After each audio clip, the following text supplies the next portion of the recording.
Hello student, welcome back to my YouTube channel math with Avinash sir. और मैं आज लेकर आया हूँ दूसरा वीडियो सेट का क्लास 11th के लिए। ठीक है। और कल मैंने बताया, प्रीवियस वीडियो में मैंने बताया कि सेट होता क्या है। ठीक है। किस कलेक्शन को हम सेट का कहेंगे और किस कलेक्शन को सेट हम नहीं कहेंगे। फिर एक बार मैं रिवाइज कर देना चाहता हूँ कि कोई भी कलेक्शन वेल डिफाइंड होगा वही सेट होगा। और वेल डिफाइंड का मतलब ही मैंने आपको बता दिया था कि कोई भी कलेक्शन वेल डिफाइंड तभी होगा जब उसके सारे एलिमेंटों के बारे में आपको अच्छे से जानकारी हो कि कौन सा एलिमेंट उसमें होगा और कौन सा एलिमेंट उसमें नहीं होगा। ठीक है ना। आप ही को नहीं, यूनिवर्सली या क्लास में या ग्लोबली सबको जानकारी होनी चाहिए। उस कलेक्शन के बारे में एक ही जानकारी होनी चाहिए, दो नहीं, दो से अधिक नहीं। कहने का मेरा मतलब ये हुआ कि उस कलेक्शन में कौन कौन से एलिमेंट होंगे वो सबको मालूम होना चाहिए कि हाँ उस कलेक्शन, यदि एक कलेक्शन है तो उसमें यही होगा और ये नहीं होगा, ये एलिमेंट उसमें होगा और ये एलिमेंट उसमें नहीं होगा। ठीक है ना। ये बातें थोड़ा सा आपको दिक्कत कर रही होंगी क्योंकि एकदम सेट नया है, लेकिन मैं कुछ एग्जाम्पल लेकर आया हूँ। एनसीईआरटी के ही बुक से है, आप देखेंगे। और इन 4 एग्जाम्पल को पढ़ने के बाद हमको लग रहा है कि आपको पूरे अच्छे से पूरा अच्छे से ये पता हो जाएगा कि कौन सा कलेक्शन क्या होगा, सेट हो सकता है और कौन कौन सा वेल डिफाइंड हो सकता है। तो चलिए, पहला दिया है the collection of all month of a year beginning with the letter J. कह रहा है कि all month of a year, एक मंथ के सारे, एक ईयर के सारे, वो सारे मंथ जो जे लेटर से स्टार्ट हों वो कौन कौन से होंगे। तो बहुत ही आसान है आपको बताना, क्योंकि आप जानते हैं जनवरी, फरवरी, मार्च, अप्रैल, मई, जून, जुलाई, अगस्त, सितंबर, अक्टूबर, नवंबर, दिसंबर। और उसमें 3 ही मंथ लेके आता है। एक तो जनवरी होता है, एक क्या होता है, जून होता है, और एक होता है आपका जुलाई होता है। ये 3 मंथ ऐसे होते हैं जो जे लेटर से स्टार्ट होते हैं। और ऐसा नहीं कि मैं केवल 3 लिख रहा हूँ, आपको भी मैं कहूँगा कि जे से स्टार्ट होने वाले मंथों का नाम लिखिए, तो आप यही 3 लेटर लिखेंगे, जनवरी, जून और जुलाई। आप ही नहीं, यदि देश विदेश की कहीं भी चले जाओगे और आप किसी से कहोगे कि वो सारे कलेक्शन लिखिए एक ईयर के मंथ का जो जे लेटर से स्टार्ट होता हो, तो सब लोग यही लिखेगा। मतलब ये हुआ, ये कलेक्शन सबके लिए एक जैसा है। ऐसा नहीं है कि मेरे लिए ही ये 3 है, आपके लिए भी ये 3 ही होगा। और ऐसा नहीं है मैं पूछूं मैं इसी तरह से कि इस कलेक्शन में मई होगा कि नहीं होगा, तो आपका जवाब होगा सर मई नहीं हो सकता है, क्योंकि मई एम से स्टार्ट होता है। यहाँ तो कलेक्शन जो है जे से स्टार्ट होने वाला है। तो यहाँ पर दोनों चीज़ क्लियर हो गई, कौन सा एलिमेंट कौन सा इसमें नंबर होगा और कौन सा नंबर नहीं होगा। ठीक है। एलिमेंट मैं बार बार इसलिए कह रहा हूँ कि अब जो कलेक्शन के थिंग्स होंगी, जो नंबर्स होंगे, जो भी चीज़ें होंगी, उसको एलिमेंट मैं कहाँ करूँगा। तो यहाँ 3 एलिमेंट केवल मिलेंगे हमको। क्लियर हो रही बातें, सबके लिए ही 3 होगा, इसलिए ये वेल डिफाइंड है और इसलिए क्या हो जाएगा, सेट हो जाएगा। अब आते हैं यहाँ पर the collection of most talented writer of India.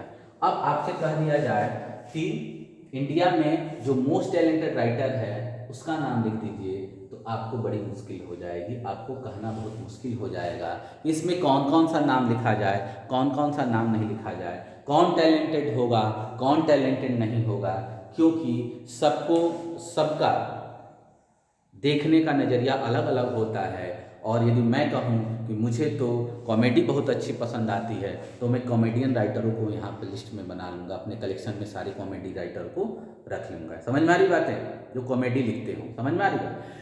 लेकिन यदि किसी को हॉरर चीज़ें अच्छी लगती है तो वो हॉरर राइटरों को पसंद करता है, किसी को थ्रिलर पसंद आता है वो थ्रिलर राइटरों को पसंद करेगा, जिसको यदि इंटरटेनमेंट स्टोरी अच्छी लगती है तो वैसे राइटरों को पसंद करेगा। तो हर हर हर लोग का पसंद अलग अलग होगा। यदि हर लोगों की पसंद अलग अलग होगी तो सीधी सी बात है उसके लिए कलेक्शन भी अलग अलग होगा। मैं अभी बता दिया हूँ, यदि कलेक्शन अलग अलग होगा तो वो वेल डिफाइंड हो ही नहीं सकता है और वो सेट होगा ही नहीं। समझ में आ रही बात है, इसलिए ये क्या होगा, आपका सेट नहीं होगा, क्योंकि ये वेल डिफाइंड नहीं है, ये कलेक्शन सबके लिए अलग अलग हो जा रहा है। इसके बाद the 11 best batsman of the world, आपसे कह दिया जाए कि वर्ल्ड के 11 बेस्ट बैट्समैन का आप एक कलेक्शन बनाइए, तो ये भी आपके लिए कहना बहुत मुश्किल हो जाएगा कि 11 बेस्ट कौन होगा, क्योंकि सबके नज़रिए में बेस्ट अलग अलग चीज़ें होती है और कहीं भी ये नहीं लिखा हुआ है कि यही क्रिकेटर क्या होगा, बेस्ट होगा और ये क्रिकेटर बेस्ट नहीं होगा, क्योंकि किसी भी बुक में या कहीं भी ये डिफिनीशन नहीं लिखा हुआ है। बेस्ट बैट्समैन की डिफिनीशन ये होती है कि उन्होंने अब जैसे लिख भी दिया होता कहीं कि जो 100 शतक मार चुके हैं, 100 सेंचुरी लगा चुके हैं, वो बेस्ट होंगे, तब तो आपके लिए कहना बहुत आसान हो जाता है। जितने 100 से ऊपर सेंचुरी मारने वाले हैं सबको आप उस लिस्ट में डाल देते हैं, लेकिन ऐसा नहीं है। ऐसा कहीं भी नहीं लिखा हुआ है कि बेस्ट जो 100 सेंचुरी मारेगा वही बेस्ट होगा। इसलिए आपके लिए बहुत कहना मुश्किल हो जाएगा बेस्ट बैट्समैन कौन है, क्योंकि सबके नज़रिए में बेस्ट चीज़ें क्या होती हैं, अलग होती हैं। सब लोग अलग अलग लोगों को पसंद करते हैं, तो जिसको मैं पसंद करता हूँ मैं उसको बेस्ट बोलूँगा, जिसको आप पसंद करते हैं आप उसको बेस्ट बोलेंगे। इसका मतलब जब हम कलेक्शन बनाना स्टार्ट करेंगे तो सभी लोग अलग अलग कलेक्शन बना के क्या कर लेंगे, कलेक्शन बना लेंगे, क्योंकि सबकी पसंद अलग अलग है तो सबका बेस्ट भी अलग होगा, और इसलिए ये कलेक्शन सबके लिए अलग अलग हो जाता है, और इसलिए ये भी क्या होगा, आपका वैल्यू फाइंड नहीं होगा, इसलिए ये सेट नहीं होगा। अब दिया है the collection of all natural number less then 100। अब कह रहा है कि 100 से छोटे नेचुरल नंबर का कलेक्शन लिखिए, तो बहुत ही आसान है।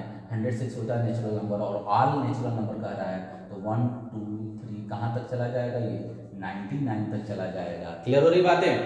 तो यहाँ पर 1 to 99 ये एलिमेंट होंगे, क्योंकि यहाँ ऑल नेचुरल नंबर 100 से छोटा ऑल नेचुरल नंबर यही होगा। ऐसा नहीं है कि मैं केवल लिखा हूँ, आपसे मैं भी बोलूँ ना कि 100 से छोटा नेचुरल नंबर लिखिए, तो आपका भी जवाब क्या होगा, 1 2 3 99 ही होगा। ऐसा नहीं है कि आप 98 तक लिख के छोड़ देंगे या इसमें 3 नहीं लिखेंगे, क्योंकि ऑल वर्ड लगा चुका है, तो 100 से छोटे सारे नेचुरल नंबर हमने यहाँ पर लिख दिया है, और आप भी थोड़ा बहुत नेचुरल नंबर के बारे में जानते ही हैं, तो आप भी यही लिखेंगे। दुनिया का हर आदमी यही लिखेगा, ऐसा नहीं है कि ये कोई आदमी 1 से लेके और 199 तक लिख देगा, नहीं, क्योंकि 100 से छोटा है तो 1 to 99 ही होगा। क्लियर हो रही बातें? सबके लिए कलेक्शन एक जैसा होगा, यूनिवर्सली एक जैसा होगा। किसी भी देश में जाएंगे और 100 से छोटे नेचुरल नंबर की बात होगी तो 1 to 99 ही आएगा, और ये ग्रुप सबके लिए एक जैसा हो रहा है, यूनिवर्सली एक जैसा हो रहा है, किसी के लिए भी ये अलग नहीं हो रहा है। मैं आपसे पूछूं कि इसमें 88 होगा कि नहीं होगा, तो आपका जवाब होगा सर इस कलेक्शन में 88 होगा, क्योंकि वो 100 से छोटा होता है। समझ भले ना लिखा हो तभी भी आप बता देंगे कि 100 से छोटा है इसलिए इसमें होगा। मैं आपसे बोलूं कि 102 होगा कि नहीं होगा, तो आपका जवाब होगा सर ये तो 100 से बड़ा है इसलिए 102 इसमें नहीं हो सकता इस कलेक्शन में। दोनों चीज़ें आपके मन में एकदम श्योर एंड सर्टेन है कौन सा एलिमेंट इसमें होगा और कौन सा एलिमेंट नहीं होगा। यदि किसी भी कलेक्शन के बारे में आपको ये पता चल गया कि कौन सा पार्टिकुलर एलिमेंट इसमें हो भी सकता है और नहीं भी हो सकता है, कन्फ्यूजन भी बना रहे कि ये हो भी सकता है ये नहीं भी हो सकता है, वो कलेक्शन वेल डिफाइंड नहीं हो सकता है। वो सारे कलेक्शन जो यूनिवर्सली और सबके लिए एक जैसे हों वो वेल डिफाइंड होगा, सबके लिए अलग अलग यदि कोई कलेक्शन डिफाइंड होता है तो वो वेल डिफाइंड नहीं होगा, इसलिए ये भी सेट हो जाएगा। बात समझ में आ रही है? इसमें हमने 4 क्वेश्चन दिया, इसमें 2 वेल डिफाइंड था कलेक्शन, इसलिए वो क्या कहलाएगा, सेट कहलाएगा, और 2 कलेक्शन क्या था, वेल डिफाइंड नहीं था, इसलिए सेट नहीं कहलाएगा। इसी क्रम में एक आगे एग्जाम्पल भी है, और इसमें एक और क्वेश्चन है जो बोल देता हूँ, the collection of most dangerous animal of the world. समझ में आ रही बात? तो ये बताइए कि वर्ल्ड में कितने मोस्ट डेंजरस एनिमल हैं, इसका कलेक्शन आपको बनाना है। तो इसमें किसका किसका नाम लिखेंगे? मुझे लग रहा है कि यदि 10 लोग यहाँ पर हैं और उन 10 लोगों को कह दिया जाए कि आपके लिए क्या होगा मोस्ट डेंजरस, आपके लिए क्या होगा, तो कोई कहेगा कि सर मुझे तो गाय से डर लगता है, तो मेरे लिए तो गाय भी क्या होती है, डेंजरस है। कोई कहेगा सर मैं तो गाय से नहीं डरता हूँ, मैं तो गाय खिलाता हूँ, रोज़ गाय के साथ घूमता हूँ, या गाय के साथ मतलब गाय मेरे पास है, मैं खिलाता हूँ, दूध निकालता हूँ, इसलिए वो मेरे लिए पालतू जानवर है, इसलिए वो डेंजरस नहीं है, मैं तो उसके साथ बहुत अच्छे मज़े में रहता हूँ। तो एक ही जगह 2 चीज़ें आ गई। कोई क्या हुआ, गाय से डर लगता है तो उसके लिए डेंजरस हो गया, कोई गाय से नहीं डरता है तो वो डेंजरस नहीं हुआ। इसीलिए अब इसी क्रम में एक एग्जाम्पल और भी है, जैसे बहुत लोग होता है कि घर में छिपकली आ जाएगी तो उधम कूद मचा देंगे। लड़कियां अक्सर ऐसा करती हैं, छिपकली से डर लगता है। तो ये बताइए कि यदि छिपकली से डर लगता है, जिसको भी डर लगता है, जिस भी लड़का हो या लड़की हो, यदि जिसको भी डर लगता है तो सीधी सी बात है छिपकली उसके लिए डेंजरस हो गया। और अदरवाइज छिपकलियाँ तो घूमते ही रहती हैं घर में, उससे हमको नहीं लग रहा है कि बहुत लोग डरते हैं। समझ में आ रही बात? बहुत लोग के लिए वो डेंजरस नहीं है, आम बात है, और बहुत लोग के लिए क्या है, वो डेंजरस है। तो इस तरह से डेंजरस का यदि कलेक्शन बनाना होगा तो सबके लिए अलग अलग हो जाएगा, ग्लोबली सबके लिए अलग अलग हो जाएगा। उस कलेक्शन में किसका किसका नाम, किस किस जानवर का नाम लिखा जाए ये आप नहीं बता पाएंगे, कौन कौन से जानवर को उसमें न रखा जाए ये भी आप नहीं बता जाए, कंफ्यूजन बना रहेगा, क्योंकि वो कलेक्शन सबके लिए अलग अलग हो जाएगा। और इस तरह से वो कलेक्शन क्या होगा, वेल डिफाइंड नहीं होगा। तो the collection of most dangerous animal of the world, ये क्या होगा, वेल डिफाइंड नहीं हो पाएगा, क्योंकि हर के नज़रिए से डेंजरस अलग अलग चीज़ें होती हैं, और इसलिए ये सेट नहीं होगा। ठीक है, ये तो आ गई हम सेट की बातें कर लीजिए कि कौन सा कलेक्शन सेट होगा, कौन सा नहीं होगा। लेकिन अब हम चल रहे हैं कि सेट को लिखा कैसे जाता है, लिखने पर आते हैं। तो चलिए आ जाइए आगे। भाई वीडियो सुनने के लिए हेडफोन जरूर लगाइए, एकदम बिना हेडफोन के काम नहीं हो पाएगा, क्योंकि साउंड कम आ रही होगी। अब लिखने का क्या तरीका होता है, जैसे आपके पास किसी कलेक्शन में ये 5 एलिमेंट है, ठीक है ना, ये 5 एलिमेंट है, तो लिखने का तरीका ये होता है कि आप ये जो 5 नंबर है, जिसको हम 5 एलिमेंट अब कहा करेंगे, उसको कामा से सेपरेट कर देते हैं और उसको मिडिल ब्रैकेट से लिख देते हैं, ठीक है ना। तो ये एक तरीका हो गया, क्योंकि लिखने समझ में आ रही बात है, कोई भी कलेक्शन के नंबरों को कामा से सेपरेट करके मिडिल ब्रैकेट में लिख देना, ये क्या होगा, सेट बन गया। और ये सेट का क्या कहलाता है, रोस्टर फॉर्म कहलाता है। क्या कहलाता है, रोस्टर फॉर्म कहलाता है। ये कौन से फॉर्म में लिखा गया है, रोस्टर फॉर्म में लिखा गया है। जैसे और भी एग्जाम्पल ले लीजिए, रोस्टर फॉर्म क्या होता है, जैसे हमने 2 4 6 8 10, ये भी क्या हो गया, roster form.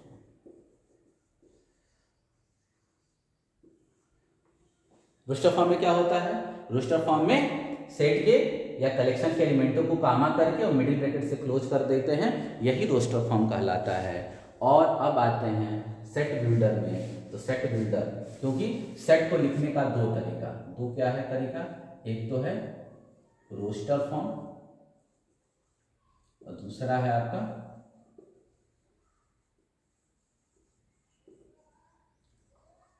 Set builder form. Roster form और set builder form. Roster form आपने देख ही लिया, रोस्टर फॉर्म में क्या करेंगे हम, रोस्टर फॉर्म में हम एलिमेंटों को कामा से सेपरेट करके मिडिल ब्रैकेट में क्लोज कर देते हैं, और ये कहलाता है आपका रोस्टर फॉर्म, ठीक है। दूसरा फॉर्म है सेट बिल्डर। तो सेट बिल्डर में क्या होता है, ध्यान से देखिएगा, सेट बिल्डर में क्या होता है, रोस्टर फॉर्म के ही, रोस्टर फॉर्म को ही यदि सेट बिल्डर में लिखना हो तो आपको क्या करना होगा, रोस्टर फॉर्म में जो लिखे हुए एलिमेंट हैं, जो नंबर हैं, उनकी प्रॉपर्टी को अपने वर्ड में लिख देना ही क्या कहलाता है, सेट बिल्डर कहलाता है। तो कैसे लिखते हैं, लिखने का तरीका होता है, इसको भी मिडिल ब्रैकेट में ही लिखा जाता है, और लिखा जाता है एक्स सच दैट एक्स क्या है, नेचुरल नंबर है 1 2 3, और नेचुरल नंबर किससे छोटा नेचुरल नंबर है, 6 से छोटा नेचुरल नंबर है। तो लिख देंगे x is a natural number less then 6, हो गया, रोस्टर हुआ और रोस्टर को सेट बिल्डर। अब ध्यान से सुनिए, रोस्टर और सेट बिल्डर में क्या डिफरेंस है। रोस्टर फॉर्म में कलेक्शन के एलिमेंटों को कामा से सेपरेट करके मिडिल ब्रैकेट में क्लोज कर देते हैं, और हम इसी एलिमेंटों को यदि अपने वर्ड में इस फॉर्मेट में लिख देंगे तो वही क्या होगा, सेट बिल्डर फॉर्म बन जाता है। आप दूसरे लैंग्वेज में ये कह सकते हैं, जैसे बचपन में आप पढ़े होंगे किसी नंबर को न्यूमरल फॉर्म में लिखना, किसी नंबर को वर्ड फॉर्म में लिखना, वही सेम चीज़ें हैं। किसी कलेक्शन को आप नंबर्स में लिख दिए, सबको फैलाकर सारे एलिमेंटों को दिखाकर लिख दिए इस फॉर्मेट में, तो रोस्टर फॉर्म और उसकी प्रॉपर्टी को यूज कर लिया तो क्या हो जाएगा, सेट बिल्डर फॉर्म हो जाएगा। ठीक है, ये तो हो गया तरीका लिखने का। अब ध्यान से देखिए, सेट लिखने का तो तरीका दो तरीके से होता है, सेट बिल्डर और रोस्टर फॉर्म होता है, और लेकिन हमेशा सेट को इंग्लिश कैपिटल के इंग्लिश अल्फाबेट के कैपिटल लेटर से रिप्रेजेंट किया जाता है। इसको क्या किया जाता है, किसी भी सेट को इंग्लिश अल्फाबेट के कैपिटल लेटर से रिप्रेजेंट किया जाता है। जैसे A इक्वल टू 1 2 3 5, ठीक है ना। ए से लिख सकते हो आप, बी लिख सकते हो, सी लिख सकते हो कैपिटल में, डी लिख सकते हो, कुछ भी लिख सकते हो। तो किसी भी सेट को इंग्लिश अल्फाबेट के कैपिटल से रिप्रेजेंट किया जाता है, और हमने एक ये सेट लिख दिया। अब ध्यान से देखिए, एक चीज आता है, वन एक एलिमेंट है ना, तो लिखेंगे वन बिलोंग्स टू, क्या पढ़ते हैं इसको, वन बिलोंग्स टू ए, या क्या कहते हैं, one is an element of. ध्यान से देखिएगा, ये साइन बिलोंग्स की है, क्या पढ़ते हैं, वन बिलोंग्स टू ए। इस तरह हम कह सकते हैं कि थ्री बिलोंग्स टू ए, क्योंकि थ्री क्या है, ए का एलिमेंट है। इसी क्रम में ये बताइए सिक्स इसमें है, नहीं है, तो आप लिखेंगे सिक्स, ये साइन बना के, बिलोंग्स का साइन बना के काट देंगे, बिलोंग्स टू ए, इसको बोलते हैं सिक्स, इसको पढ़ेंगे six does not belongs to A, या आप लिखेंगे six is not an element of A. ध्यान से देखिए, अभी बताया कि सेट को लिखने के दो तरीके, एक तो होता है रोस्टर फॉर्म, दूसरा होता है क्या, सेट बिल्डर फॉर्म। इसके बाद से रोस्टर फॉर्म में क्या होता है, कलेक्शन के एलिमेंटों को कॉमा से सेपरेट कर देते हैं, मिडिल ब्रैकेट से क्लोज कर देते हैं। सेट बिल्डर में क्या होता है, इसी एलिमेंटों को एक्स सच दैट करके लिखा जाता है। एक्स किसको रिप्रेजेंट करता है, इनको रिप्रेजेंट करता है। यदि एक्स इनको रिप्रेजेंट करता है तो एक्स की प्रॉपर्टी क्या है, x is a natural number less then 6 है, तो ये हमने अपने वर्ड में लिख दिया, ठीक है ना। दूसरा बात है कि अब सेट को रिप्रेजेंट कैसे करते हैं, सेट को हमेशा इंग्लिश अल्फाबेट के कैपिटल लेटर से रिप्रेजेंट करते हैं, ए इक्वल टू दिस, और यदि वन ए का एलिमेंट है तो लिखेंगे one belongs to A, three इसका एलिमेंट है तो थ्री बिलोंग्स टू ए। पढ़ते क्या है इसको, वन बिलोंग्स टू ए, या one is an element of A. यहाँ क्या पढ़ेंगे, थ्री बिलोंग्स टू ए, या three is an element of A. यदि सिक्स यहाँ का एलिमेंट नहीं है तो लिखेंगे six does not belongs to A, six does not belongs to A, या six is not an element of A. बात समझ में आ रही है, बोलिए। क्योंकि इसके बाद से हम जा रहे हैं बताने, कुछ एग्जाम्पल लेंगे और उसको रोस्टर फॉर्म में लिखेंगे, और फिर उसको किस में चेंज करेंगे, हम सेट बिल्डर में चेंज करेंगे। क्योंकि इस एक्सरसाइज में आपको केवल पहचान, एक क्वेश्चन तो आएगा कि आपको बताना होगा कि कौन सा कलेक्शन सेट होगा, कौन सा नहीं होगा। दूसरे क्वेश्चन में यही बिलोंग्स होगा कि डज नॉट बिलोंग्स होगा, ये बताना होगा। और अगले एक दो क्वेश्चन आएंगे उसमें आपको रोस्टर से सेट बिल्डर में, सेट बिल्डर से रोस्टर में लिखना होगा। तो चलिए हम अब कुछ एग्जाम्पल लेते हैं और इसके बाद उसको रोस्टर से सेट बिल्डर में, सेट बिल्डर से रोस्टर में चेंज करते हैं। ध्यान से सुनिए, जैसे रोस्टर फॉर्म, रोस्टर फॉर्म में पहला एग्जाम्पल ले लेते हैं हम 1 3 5 7 9। दूसरा ले लेते हैं 1 4 9 8 16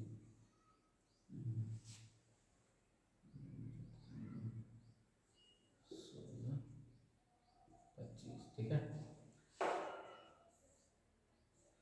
एक और ले लेते हैं 2 4 6 8 10। चलिए, ये रोस्टर फॉर्म में 3 हमने एग्जाम्पल लिया, और हम इसको क्या करेंगे, अब सेट बिल्डर में चेंज करेंगे। किसमें चेंज करेंगे, सेट बिल्डर में चेंज करेंगे, सेट बिल्डर फॉर्म में चेंज करेंगे, ठीक है ना। बहुत ही आसान है सेट बिल्डर फॉर्म में चेंज करना। चलिए, पहले तो जो रोस्टर फॉर्म में दिया होता है उसके जो नंबर्स होते हैं या उसके जो एलिमेंट होते हैं उसको बहुत बढ़िया से आप देखिए कि किस पैटर्न को फॉलो करता है, उसी पैटर्न को तो अपने वर्ड में लिखना है। बहुत आसान है, 1 3 5 7 9।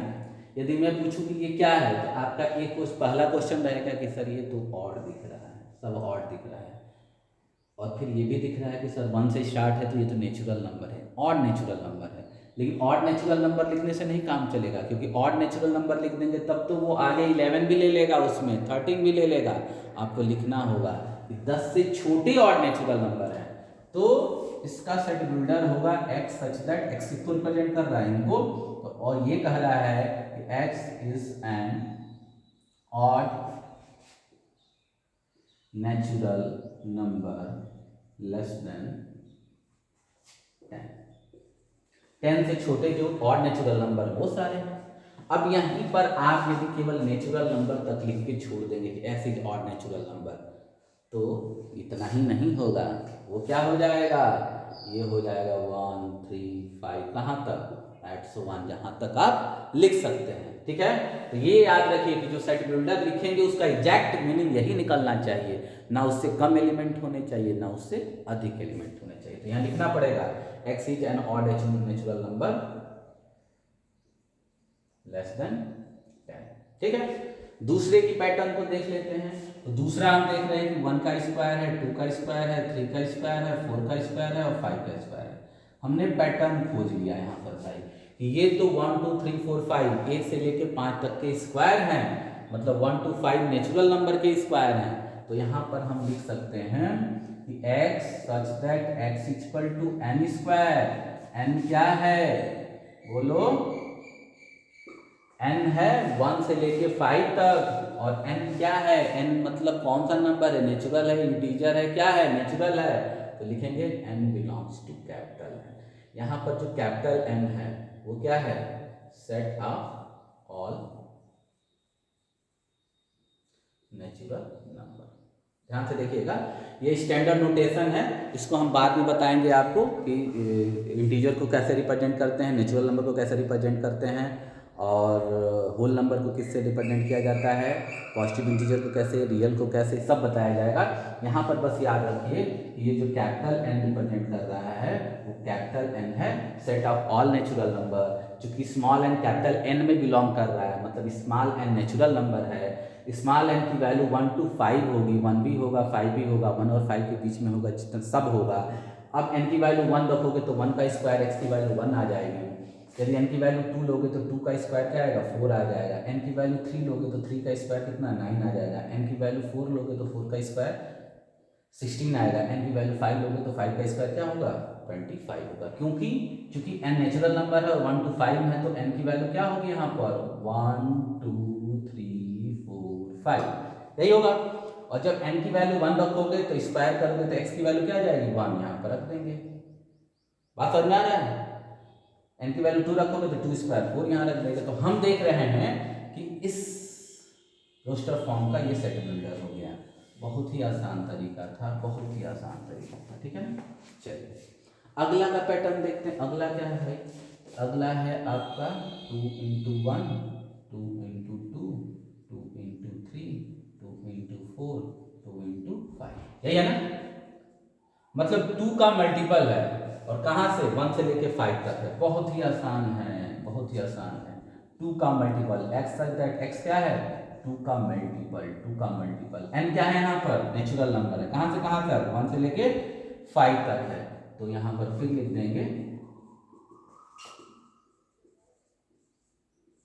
अब तो पता ही चल गया कि ये क्यों लिखा गया है। केवल x बराबर 12 लिखने से काम नहीं होगा कि वो 2 का मल्टीपल है, यहाँ पर ये भी बताना होगा कि n क्या है।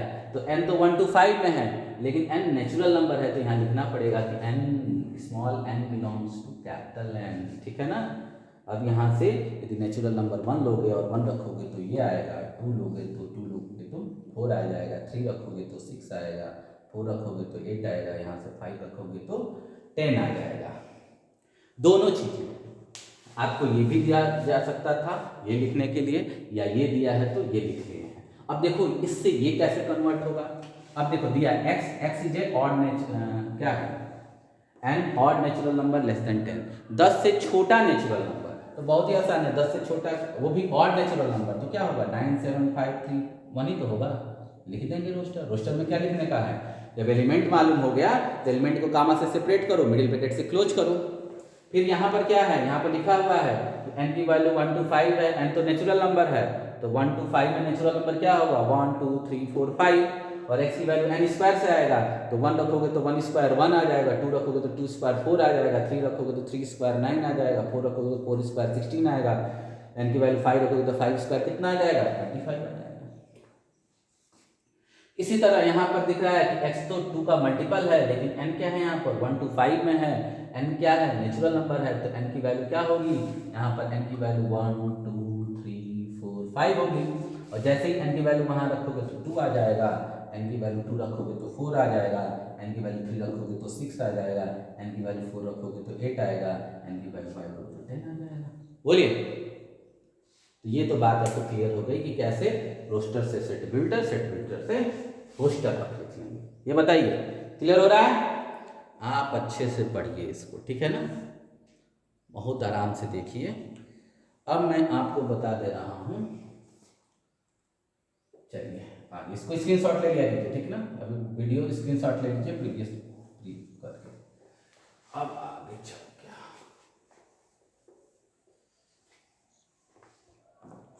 अब देखो कैपिटल एन स्टैंडर्ड नोटेशन है,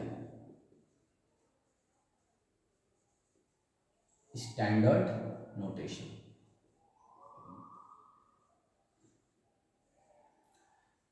कैपिटल एन किसको रिप्रेजेंट करता है, set of all natural number, ठीक है, Z set of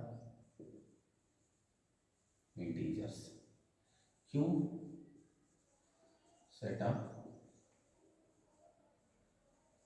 rational number, Z plus set of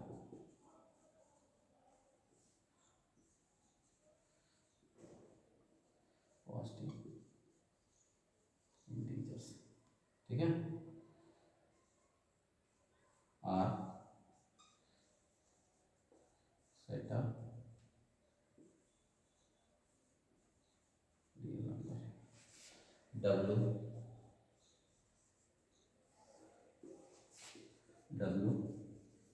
set of whole number, ठीक है। ये कुछ नोटेशन है, याद कर लीजिए। आर प्लस भी होता है set of positive real number, तो उसमें कोई दिक्कत नहीं है, धीरे धीरे पढ़ते पढ़ते आपको आ जाएगा, ठीक है, स्टैंडर्ड नोटेशंस हैं। अब क्या होगा कि पहला एक्सरसाइज 1.1 एनसीईआरटी का अब आप कर लेंगे, ठीक है ना। कल जब मैं आऊँगा आपके लिए वीडियो बनेगी तो उसमें मैं कुछ क्वेश्चन अच्छे जो होंगे मैं उसमें डिस्कस करूँगा, और आज यहीं तक हम लोग पढ़ेंगे, समझ में आ रही बात है। इसको बढ़िया से पढ़िए, प्रीवियस जो वीडियो था उसमें कुछ दिक्कतें आ रही थी, आपको शायद समझ में नहीं आ रहा था, लेकिन आज हमको लग रहा है कि अच्छे से समझ में आ गया होगा। ये क्लास 11th की क्लास एनसीईआरटी सेट चैप्टर था, और अच्छे से ध्यान लगा के हेडफोन लगा के और एकांत मन से एकांत जगह पर जाके सुनने की कोशिश करेंगे तो क्लियर समझ में भी आएगा, क्लियर सब चीज़ आएगी, कोई भी चीज़ ऐसा नहीं हुआ है कि छूटा हुआ है, ठीक है ना। सामने जब बच्चे होते हैं तो हम लोग कुछ चीज़ बातें छोड़ भी देते हैं, क्योंकि बच्चा क्वेरी करता है तो समझ में आता है तो हम आगे बढ़ते हैं। यहाँ पर सारी चीज़ें एक्सप्लेन की गई है, ऐसा कुछ भी नहीं हुआ है कि आपके लिए छोड़ा गया है। मेरी गुजारिश है कि आपको एकदम ध्यान से पढ़िए, शेयर कीजिए, लाइक कीजिए, सब्सक्राइब कीजिए, तीनों कीजिए, क्योंकि जैसे मैं वीडियो डालूंगा आपके पास तुरंत नोटिफिकेशन पहुंच जाएगा। अगले क्लास में मैं क्वेश्चन लेकर आऊँगा, और उसके बाद से अलजेब्रा आप जो सेट्स है वो मैं पढ़ाऊँगा आपको। क्लियर हो रही बातें यहाँ तक? यदि कुछ ना समझ में आया, कुछ छूट गया हो तो आप कमेंट बॉक्स में ज़रूर अपना बात लिखिए, मैं उसका रिप्लाई भी करूँगा और उसको अगले वीडियो में आकर बताऊँगा भी। व्हाट्सअप कीजिए, जो भी करना फ़ोन कीजिए, ठीक है, लेकिन पढ़िए, घर पे रह के पढ़िए। जो 10th है एग्ज़ाम दिए हैं, रिजल्ट आएगा ही आएगा, अच्छा रिजल्ट आएगा, इसलिए आप इस वजह से ना पढ़िए कि रिजल्ट तो अभी आया नहीं, आएगा तब पढ़ेंगे। समझ में आ रही बातें? कोरोना वायरस का ये महामारी ना चला होता तो रिजल्ट बहुत जल्दी आने वाले थे, सबको बहुत जल्दी होने वाला था, और मैं इसलिए कह रहा हूँ कि आप लोग पढ़िए, नहीं तो फिर देर हो जाएगी और आपका जो टारगेट है वहाँ पे आप पहुँच नहीं पाएंगे। इसलिए इस वीडियो को लाइक और शेयर और सब्सक्राइब कीजिए, जिससे आप अधिक से अधिक, और कमेंट जरूर दीजिए कि भाई कमेंट में आपको क्या दिक्कतें आ रही हैं, कौन से क्वेश्चन में दिक्कत आ रहा है, कौन से टॉपिक में आ रहा है, स्पीड में, मेरी स्पीड में दिक्कत आ रही है, मेरे बोलने में दिक्कत आ रही है, या वीडियो क्वालिटी में आ रही है। वीडियो क्वालिटी और साउंड में तो मैं अपना बेस्ट देने की सोच रहा हूँ, लेकिन चूँकि बहुत सी चीज़ें नहीं अवेलेबल है, ना मार्केट खुल रहा है, तो मैं नहीं कर पा रहा हूँ, इसलिए उसके लिए खेद है। और जैसे ही सब चीज़ें अच्छी होती है तो आपकी अच्छी वीडियो क्वालिटी और साउंड क्वालिटी देने की कोशिश मैं करूँगा। आज के लिए यहीं तक। आप दो चीज़ें, एक एक्सरसाइज पूरा कंप्लीट कर लीजिए आप बैठ के, कि कौन कौन सा कलेक्शन सेट होता है, कैसे हम रोस्टर में लिखेंगे, कैसे सेट बिल्डर में लिखेंगे। यदि इतनी चीज़ें आप कंप्लीट कर लेते हैं, इसका मतलब आप शुरू कर दिए पढ़ाई और आपको चीज़ें समझ में आएगी। इसके बाद हम कल लेकर आएंगे अलजेब्रा सेट्स आपके लिए। Thank you very much.